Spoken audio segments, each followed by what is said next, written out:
So yeah, hi. I'm back, still alive. Hair's messed up. Grew my hair out. Grew my beard out. Still going bald. But yeah, so I was going to talk a bit about living down here in Florida, about sailing and what I've been doing, what I've been up to, some of the things I found out about myself. Yeah, start off with lost a bunch of weight, about 100, well, at least 100 pounds. So yeah, probably more. Looking like a crazy old guy right now. Wow. So the thing is I've been living down here in Florida after I sailed down the coast last summer and everything, and just what I've been trying to do: live on my boat, work off my boat, until I decided to make a trip, and I started realizing that sailing probably is not what I'm going to keep doing because I've been having problems with physical health. You know, hey, bro, how's it going there, Quentin? He's my buddies in here. The Sailing Abroad channel, by the way. Make sure you watch him on YouTube as well. Yep. So, yeah, just making an announcement here of what my plans are here and what's going on. So, I've been working odd jobs while I'm down here. I've been doing this different things. Working at a McDonald's, working at a telecommunications company, just doing sales on the phone. Was working for Family Dollar. Still have the job there, but it's filling temporary. And I've had some opportunities come up. To start with, I ended up getting hit by a pickup truck here Memorial Day, and that kind of put everything in a tailspin for me. I got out of the marina because I couldn't afford the marina on the mooring ball anymore. Well, fortunately, we have enough gear on the boat living at anchor. I had left with plenty of good gear to leave, so always plan ahead. And yeah, it just seems like work's kind of been hit and miss, dried up lately. Been going through a lot in my head, figuring things out. So, yeah, you did, brother. My brother Eric Quentin, Sailing Abroad. Him and Christina, man, they were there as fast as they could. That man jumped out of bed. I'm surprised he was dressed. I think she had to remind him to get dressed on the way. Yep.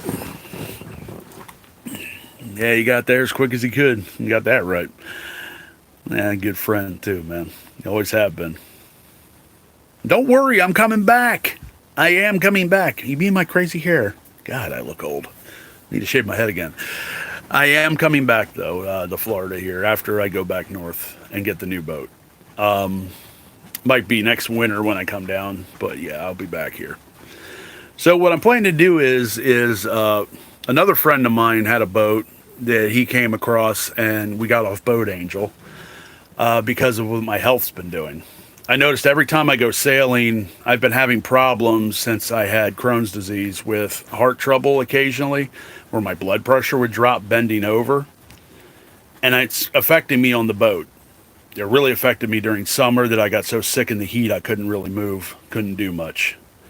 So, summer sickness is what I used to call it. It really hit me again when I was out of the AC being down here on my boat. So it's changed my sailing plans about going to the tropics for a long, long time. I'll be able to. I just have to be careful what I do. And sailing takes a lot out of me. I've been having trouble with the boat left and right. I can't get it to seem to want to sail to save its life over, 15 knots of wind. So the boat needs a lot of repair too. I need to check the keel. I need to freaking do the blade of its usual maintenance. But also the decks were worse off than I thought they were when I left. She's going to probably need new sails, rigging, and now an inboard engine because the other motor is locked stone solid. It's not anything I couldn't fix, but my boat is only worth about $20,000. And if I have to pay over the counter price for all this, I'm looking at more than that and work with labor. Doing it myself, I'm looking at 15 to 20,000 between parts and getting everything right on the high side. Not to mention time, fuel, running the generator, run all my gear. Yeah, the boat's a little messy inside, but yeah, I've been a little depressed. But anyway, so that's what I'm doing though, is I am going to go to power boats. Just because putting the sails away, I get very lightheaded. And yeah. Oh, yeah, brother. Yeah, his 28 footer. Here's a good one. He just put it up in the comments there. Quentin did. His his 28 footer was $4,600 for his 28 foot sailboat. And that was with just going over the bottom, making it perfect, giving it its bottom job. So that'll give you an idea of paying somebody what you're looking at down here in Florida. That was in Bradenton Marina down there. I can't remember the name of it. But, yeah, with my girl, it's just my health's getting to where it's taking a lot out of me to do the work on this. And then when I do work all day, I start feeling sick for a day or two later. And I just, Sneed Island Boat Works. Yep. Yeah, definitely I'll give them a shout out in a heartbeat, Quentin. Sneed Island Boat Works. They took real good care of my friends there at Sailing Abroad. Yep. Took care of his boat for months with the hurricane, kept him updated and everything when that last hurricane came through in winter that rolled over Fort Myers. His was down here at Bradenton for that, tied up, and that's what now? 3 hurricanes that boat survived? She got her 3 badge?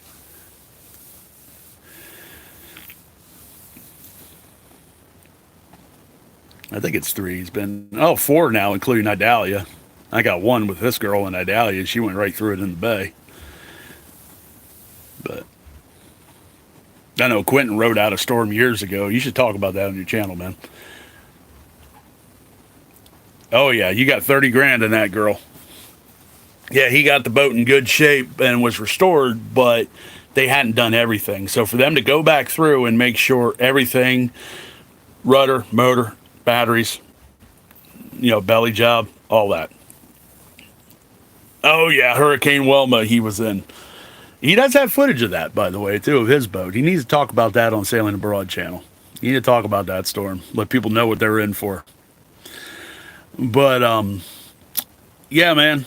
So the thing is, though, is with me, I keep getting sick with this stuff.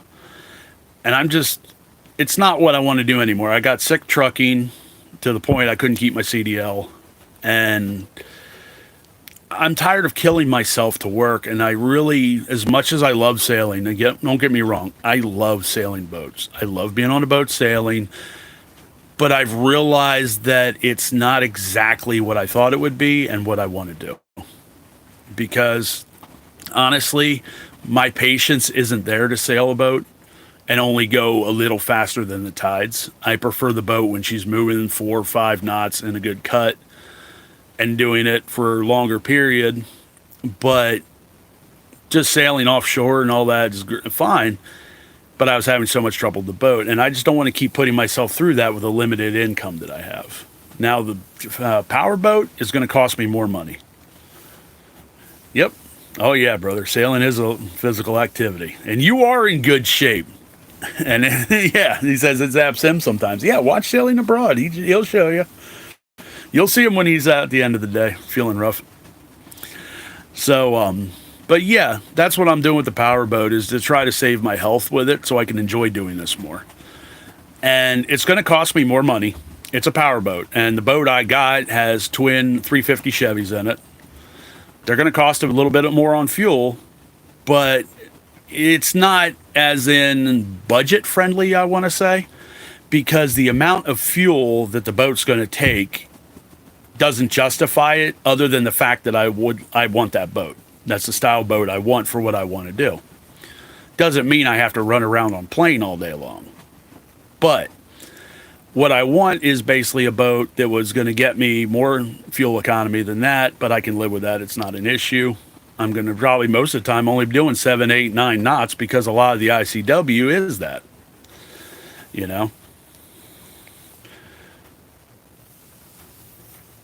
Oh, yeah, brother, I'll meet you in the East Coast. We'll head over there, no problem.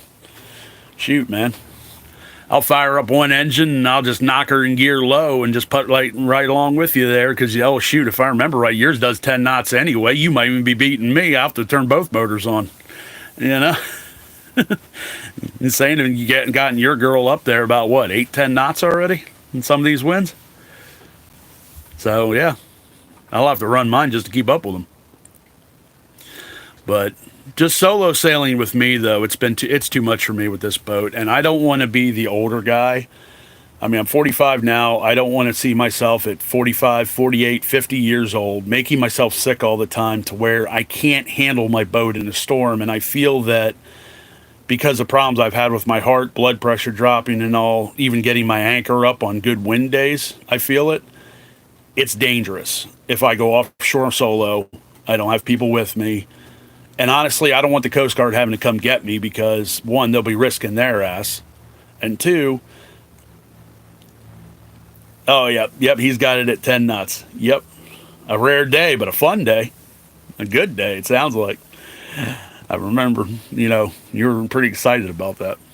But I don't want the Coast Guard risking their butt to come get me because if I have a heart attack out at sea because I have family heart trouble, I don't want that. I don't want other people to be in danger because of what I like to do and what I put myself in. And I don't want to be the older guy that just motors everywhere on a sailboat with the sails down. It's a waste. And honestly, it's a waste of a good boat, and it's a waste for me because I won't be able to go other places. I still have the mast to deal with at 48 feet.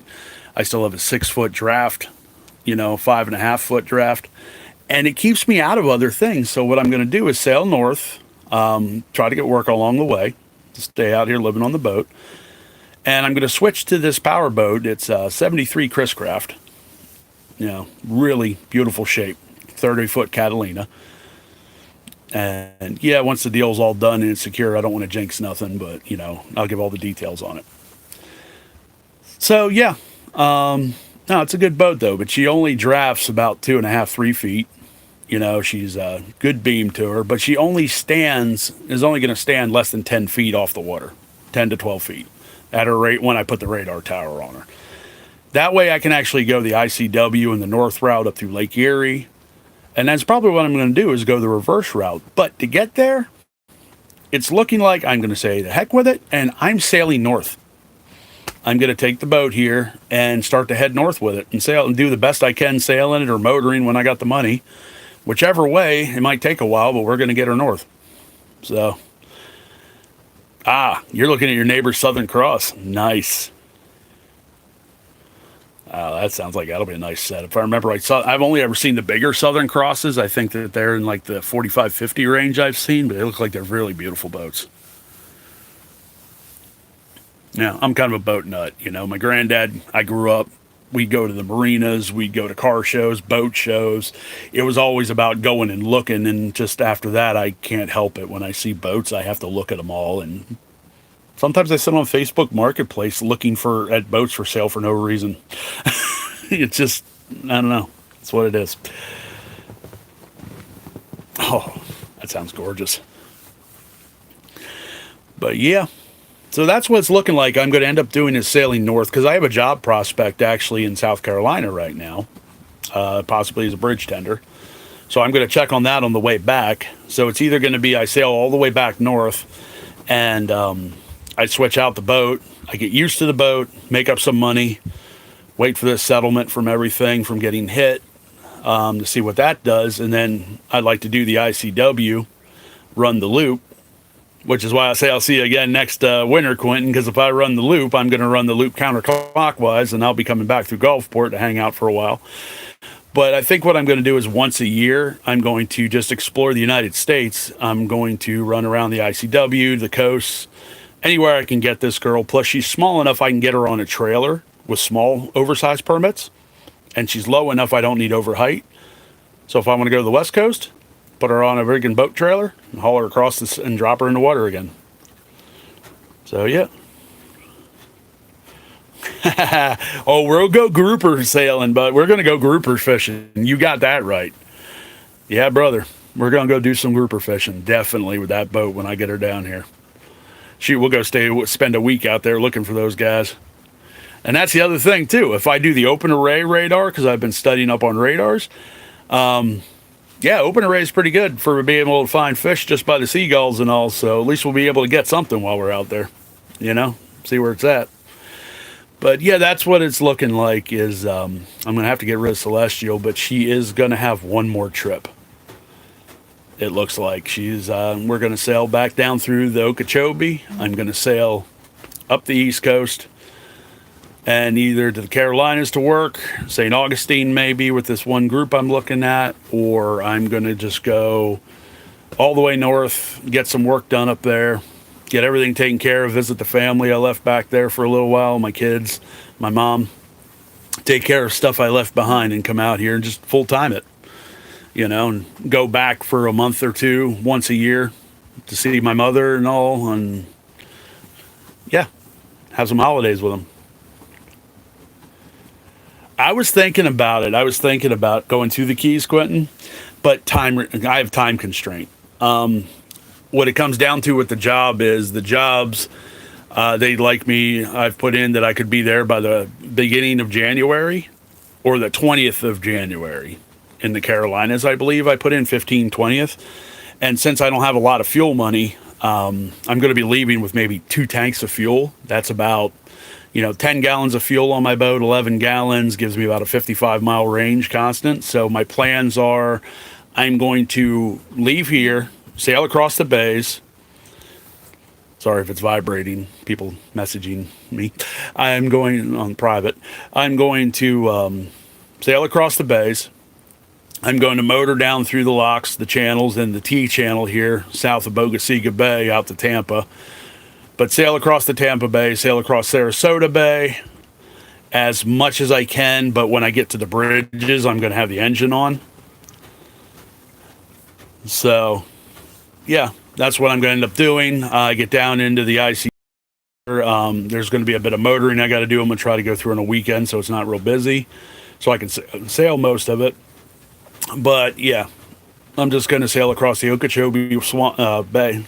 Not bay, the Okeechobee Lake, and back over to the coast, and then sail up the coast.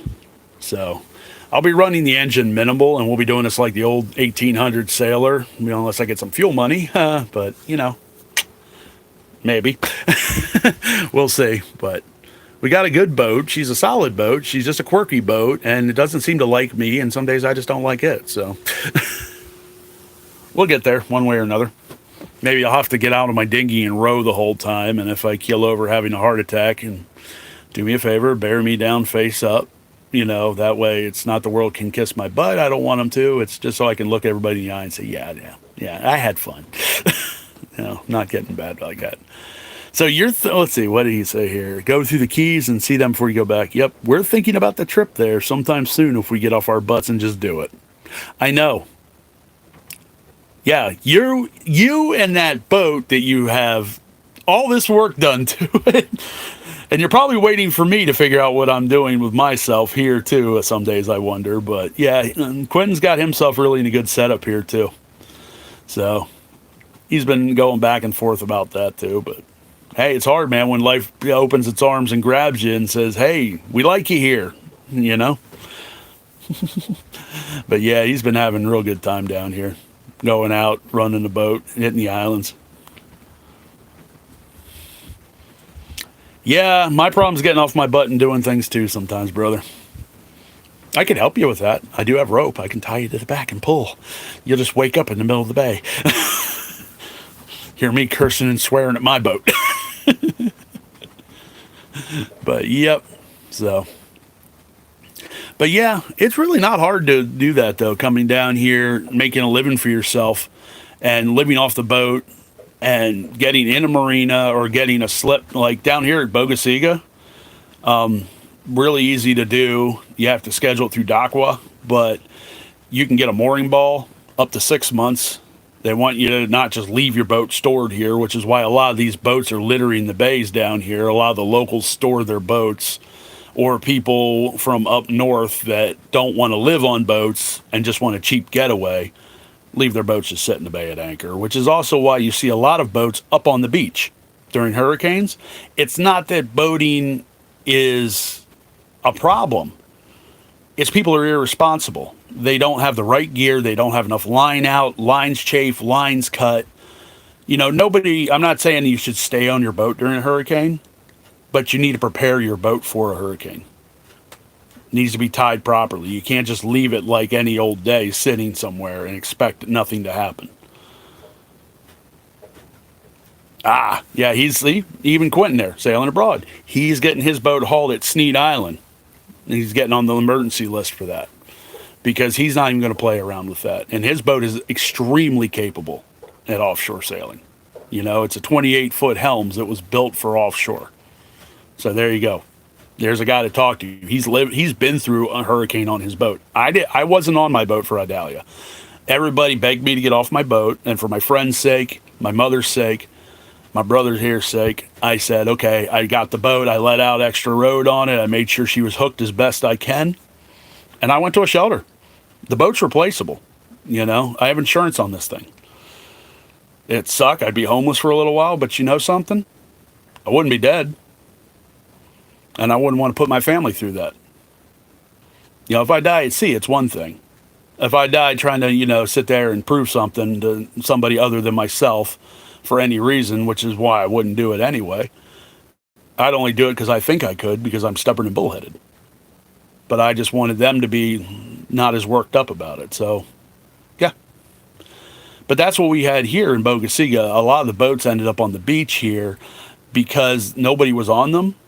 And they didn't have enough rode out because they were being stored, you know. And what ended up happening is the boats pulled taut. It had a 7-foot high tide. There was not enough rode out. And the thing is a boat doesn't care if lines are tied.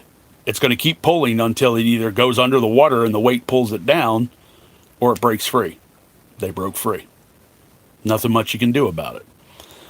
The only thing you can do is prepare. But if you're not there to prepare, that's what happened. Yep, exactly. Only the boats are people anchored out on and forget. You got that right, Quentin. Or they just can't get back in time. That's one thing I don't like about leaving my boat. I'd like to visit north, but for me to visit north, I want this boat on a dry dock or tied to a marina where I'd be calling my brother Quentin there and saying, hey, can you check on my boat here every couple of days? Just drive by and make sure it's, you know, not full of water or anything and nothing leaking. But that's the only way to leave your boat and be responsible. Leaving your boat on an anchor by itself, just sitting there unattended for long periods of time, is nowhere responsible. It damages the boating for all of us. And then that's how you end up with pieces of junk just floating around, because just like in a marina storage, people die, they pass on, their family inherits the boat. Sometimes they forget that person owned a boat, or they didn't know they owned it. That boat's just sitting there and doesn't know what happened to it. It's like an abandoned puppy dog, you know? And they end up sitting in marinas for years, or they end up sitting on anchor, and then it makes it worse to everybody else because now it's a derelict boat sitting there. It ends up sinking, and ends up making it look bad for all of us sailing and being out here, you know, traveling. And on top, the locals hate it because, well, it's just in their way all the time, and they got to worry about hitting their properties, you know? So be responsible. It's not a hard thing, you know? But, yep. So when am I going north? I'm looking to leave probably next week. I'm going to try to get a couple other spots to work here. If I can't get a job here to make some money up, I'm going to probably leave around Monday. Oh, let's see. What do you have? Oh, in Wilma, you had an 80-pound Manus, 7-to-1 scope, 180 foot of 3/8 inch chain. I'm jealous. Yeah, because Idalia here, what I had is I go by an older adage. Two things I learned from the old captains growing up, my grandfather's friends down in Lewis, Delaware, going to there all the time, and when I was a young kid. It's an old way of thinking, but it works for me. Minimal 1 pound of anchor for every foot of boat, if you have a lighter boat. If you have a big power boat, have multiple engines and all, 1.5 pounds of anchor per foot of boat. It's a good ballpark to start at. The second thing is, I gear my boat out to be 20 feet bigger than it is. I'm running a little over 1/2 inch line on a boat that only takes 5/16 for my anchor lines. I'm running 3/8 inch chain on my boat, you know, heavy chain. And thanks to my buddy Quentin there at Sailing Abroad, I use a bridle that's actually a recovery car strap that costs me a lot less than these bridles do at the marinas, and held through everything, lasted 6 months for me, and I can replace 4 or 5 of those a year for the cost of one of those things from, say, you know, West Marine. They don't sponsor me. Yes, I'll talk about them. But yeah, let's see. What's this message say? Ah, yeah. His anchor, he used that Manus, but that thing was pulling him so hard that his anchor dug about 6 feet below the bottom. And it was a real freaking bitch to get up. Yep. Oh, I believe it. See, that's why I got lucky with mine. Mine, she dug in hard, but it's a Delta. So when it goes in, it's that plow design, but it has something else done to it too. Oh yeah, that recovery, brother, that recovery strap has kept me out of so much trouble on this trip. Thank you for telling me about that. I have used that bridle, that recovery strap bridle, my whole trip down here. My whole trip. It has seen me through 6-foot waves, 3 seconds apart, blowing winds at 50 to 60 plus miles an hour. And that was only when I had, what did I have? 25 feet of, light chain on it when I actually bent my Danforth because it got hung up down there. And then I put this Delta on that I had that was more like my storm anchor, and I should have had it on since I left. It's worked great for me. I had it from buying in my old boat Felicity. If you can't afford a $1,000 anchor, $800 anchor, yeah, Samson and Lawrence, aka Lumar, one of their Deltas. As long as it's got a little angle to its neck, that's worked great for me. But you got to feel out where you're at and what you're doing. Oh yeah, 25 mile an hour wind's tough enough on a boat. It definitely is. And what people don't take into account either, I noticed, Quentin, they don't take into account what the tide's doing, the current underneath is doing. The current flow under your boat is compounding that wind, whether it's against it or not. And on top of it, you have the waves. So your boat's not just having to hold in wind. It also has to hold against the waves, the current. It has to hold against its own movement in top of the water as well. And it has to hold against the wind. So, yeah, you need a really good set of anchor and know what you're doing to anchor a boat, or your boat's just going to float away. That's just how it is. I mean, because Quentin even told me that too, told me a few tricks about anchoring, like when you dig in with it, once you get your anchor down. Now, I have a way of doing my anchor where I lower my anchor while I'm slowly going backwards. Quentin did remind me about that too before I left. And what I do is I let a little bit of the wind and tide take it so I can let my anchor down and then let a little pressure on so my chain doesn't wrap up around my anchor. It just stretches out. But what I do then is I'll pay out my line. I have it set how far she's going to go. I tie her off to the cleat. And I get on my engine, I throw my engine in reverse and dig it in and see how far it drags till it locks in, and it lets me know what I'm dealing with on the bottom. And then on top of that, I'll move forward like Quentin suggested and back up again on it and give it a good tug because it kind of simulates a heavy wave hitting it or a wake. Yep, definitely has enough scope to account for surge. Always need to have enough scope to account for surge because I can tell you most of the time when I anchor between 7 and 11 to 1. I won't go under 7 to 1. People say this, oh, you can go 5 to 1, 4 to 1. Okay, if the anchorage is that tight, I'm not going to anchor there and hit other people's boats. I'm going somewhere else. I have that choice. There's no law that says I have to anchor. My boat's actually set up to anchor offshore. I can sit offshore of the beach and anchor if I want to. That's the gear setup I have on my boat. Because if you can anchor in rough seas, heavy seas, no reason in the world you should have a problem anchoring that boat on a nice day in a nice, calm area. I mean, seriously? You carry gear on a boat for the worst, not the best. Yep. Yeah, you do the 6 foot of slack and jerking it. Yep. Yeah, see, I found I like to back up against it and get it in, and you can feel it. But yeah, I do that though. I'll motor forward about 5, 6, 8 feet, and then I'll just put it in reverse and give it a decent tug again. But it gives you a good way to feel out the bottom you're in too. I'm glad you told me about that, Quinn. You need to do a video about anchoring. Sailing Abroad needs to do their video about anchoring tips, his tips. I need to do a video about my tips, and he needs to do a video about his tips because I'll include the tips that he gave me in there too. And I'm always going to give you credit, brother. I don't know everything. That's how you learn sailing. You learn by listening to experienced people. And make sure their experience is not just full of it. But that's how you learn. And when you actually get sailing out here, you'll know the difference and you'll see it. So, looks like we're the only ones in here though. Yay me, I'm so unpopular. I'm unpopular because I don't talk about used sailboats all the time. It's okay. That's his thing. My thing's just me living my life. So this is going to be more like a vlog setup probably. But when I go back sailing north here, I'm going to try to put daily or at least weekly updates. I'm going to do more taping since I kind of know what I'm doing more now. Set up my cameras and all. Since I have my solar set up and it's working really good, I'll have a more constant power supply too. Oh yeah, sand is best. Yeah, mud, yeah. It hit or miss, I'd say, depending on what the mud's like. Yeah. Oh yeah, getting the hot rock anchors back out of a rock. They'll hold you up forever. That's how we bent the Delta.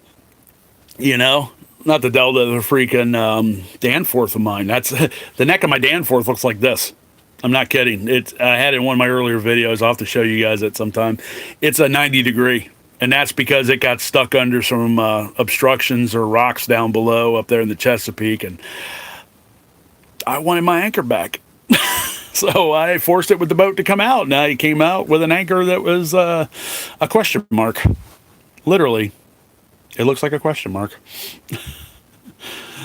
But yep. Oh yeah. Well, see, I did that too, Quentin. What I did with my Delta here is I have a recovery line on the neck, and it's towards the front of where the plow itself mounts. It's just above it.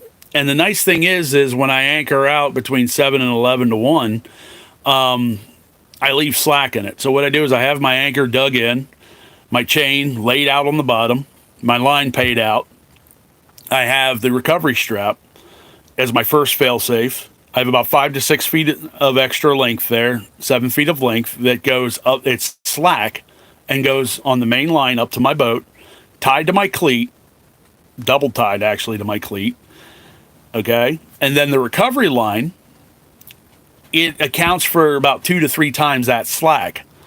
So that and my recovery line is the recommended anchoring line size for my boat is 5/16 up until about 30 mile an hour wind, 40 mile an hour winds.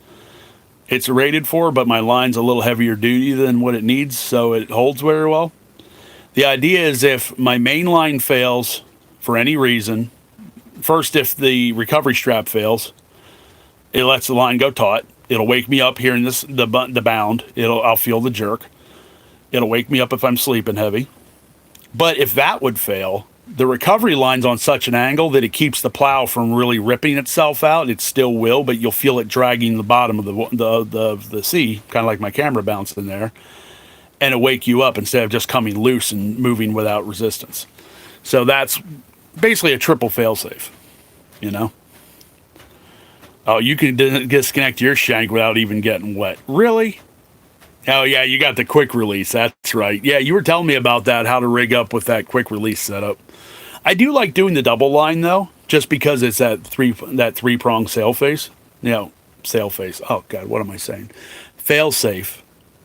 See? Sailing's everything. It's sail face now. Sail face. Sail face. That's me when the shit breaks. Yeah. But, yep. Yeah, yours comes loose on command. Yeah, he has a good way of setting it up like that. I just did mine, and the way mine does, if you don't pull the anchor up every few days, it'll wrap around itself. And it'll start pulling itself out. So it also gives you a really good reason to check your gear. I check my gear 2 to 3 times a day. You know, at least every couple of days I pull up to my chain and see what's going on, check my settings. You gonna jump off, brother? Okay, yeah. Yeah, that would work, man, because I would definitely like that for the powerboat, you know. So, anyway, see you later, Quentin. Yep, Sailing Abroad. Make sure to check them out, too. But, yeah, since nobody's in here, I'll jump off. Enough being long-winded. But, yeah, that's what's going on, though. And, yeah, we're just going to keep doing what we're doing. You know, got to keep the support paid and everything. So, yeah, I'm basically going to take off with about 11, 12 gallons of fuel in my tanks. So, you know, my boat's range with my outboard, because of that inboard being shot, I get about 4 to 5 nautical to the gallon on average. So we got that. I'm going to try to slow sail. through everything, and we're just going to see where we get with it because don't have much of a choice, you know. I just need to get going, get up there, get work. And the work's not coming to me down here. I've been looking all over down here, and people just aren't hiring.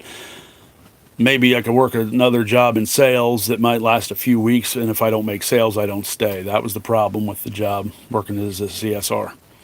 I couldn't make sales on it because it was, cold calling. So I could go back there and work a little bit, but that's just the thing. If you want to live out here on your boat, you need to just keep at it and keep going. Get in the niche, you'll see how things go. The biggest problem I have too is also finding a place to put my dinghy when I'm not at work. So I'm also later on going to be building this trailer. I've been talking about it, that I take my dinghy with me on a bicycle. Yeah, I lost my bicycle too. That was a lovely thing from that wreck. So either way, I'll be posting these videos going north then when we start here coming next week. So probably about a couple of weeks, I'll start posting just a lot of the sailing footage. I won't be so long-winded. What y'all have asked me about, and everybody said they want to see where I'm at, what I'm doing. That's fine. It's all I'm doing anyway, so I'll share it with you guys. It's not a problem. I'd rather have a camera system where everybody could see it all the time. So anyway, I will talk to you later. Y'all have a good one, okay? Be good to each other. We've got enough crap going on in the world, people fighting. We don't need it in the middle of it. And if it comes to us, do what you got to do to save your own, Have a good one.